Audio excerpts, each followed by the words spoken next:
Trump அவர்கள் ஐரோப்பிய ஒன்றிய நாடுகளுக்கு ஒரு ரிக்வெஸ்ட் வைக்கிறார். சீக்கிரமாக நம்ம என்ன செய்யணும், சீனாவுக்கு எதிராக பெரிய பொருளாதார தடையை போடணும். ஏன்னா சீனா தான் ரஷ்யாட்டிருந்து ஆயிலை வாங்கிட்டு இருக்காங்க அப்படிங்கிறது. இதையே அமெரிக்கா போடலை.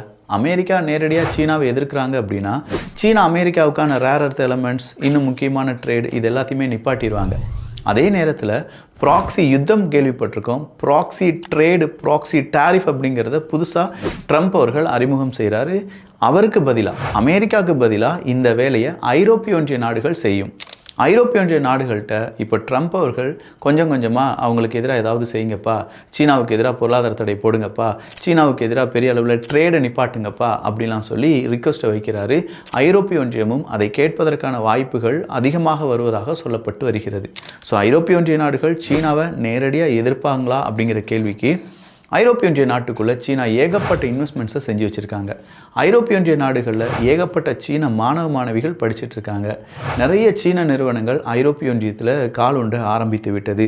அமெரிக்காவினுடைய ஏகாதிபத்தியத்தையும் தாண்டி சீனாவினுடைய கம்யூனிசம் ஐரோப்பிய ஒன்றியத்தில் ரொம்ப பெரிய அளவில் வளர்ச்சி அடைந்து கொண்டிருக்கிறது என்பதும் குறிப்பிடத்தக்கது.